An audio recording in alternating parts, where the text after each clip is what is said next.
So here is the carbon fiber shell, Bullpup blaster. It has obviously carbon fiber shell.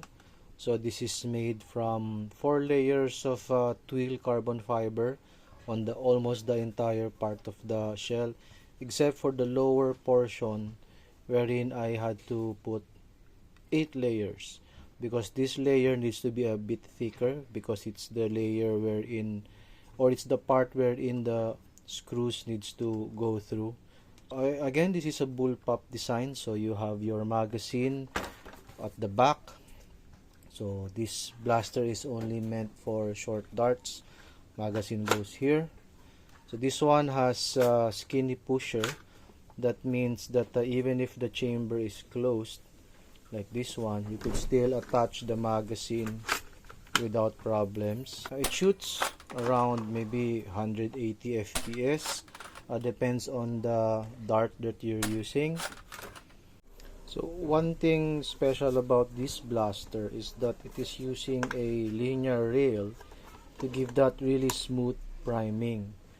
So if I try to remove that, there's like a screws here. I already loosened that, and then would see how the blaster works. So you just, what I do is I pull out the linear rail, I push it a little bit like this, just to release it from the pusher, and there. So this is the catch assembly. This is where the spring goes.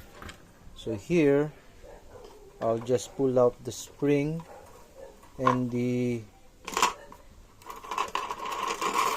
so I'm using that spring. This is just a regular hardware spring, and this is the plunger rod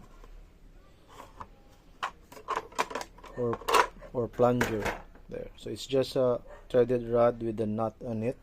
So this one goes here, and then once it hits the catch, it will simply catch it there, and it's already fixed. So all the spring tension will be inside here. Then when I press this catch, it will simply release the plunger piece there. So I already took out all the screws. So the butt stock, just remove it like that. This is just completely 3D printed part. The trigger assembly and the handle, you just remove it like this. So this is how it looks like. This thing rests here, and then as you press the trigger, it pushes the catch like this. One last part is the chamber and barrel and pusher assembly. So you just slide this sideways and you'll get that one there. And the barrel is just forced fit. You remove it like this.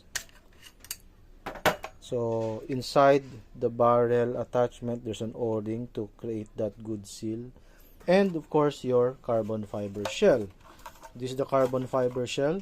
Again, it is made of 4 layers of carbon fiber, almost in the entire portion, except for this bottom portion wherein it is 8 layers of carbon fiber. It's not perfect, because if you notice, there's some inconsistent pattern here. That's because of the process. I'm not using a very sophisticated carbon fiber process. I'm just using a positive mold, and then I do vacuum bag it to get that very good what do you call it, the bonding. But because it is a positive mold, I don't get the very smooth pattern. So this is just the raw carbon fiber from the peel ply and vacuum bagging, all of those things. I did not sand it very much and just spray paint it with clear coat, and this is just regular yellow paint. The rails are just screwed on, so there's like a screw here and a nut at the inside there. Same with the rails on the side. You can also attach another rail here. In fact, you could flood this with all rails if you want. It's just for me, I wanted to have a more simplistic, so I just wanted to have one rail on top and one on the side. There. So carbon fiber shell Bullpup Nerf blaster.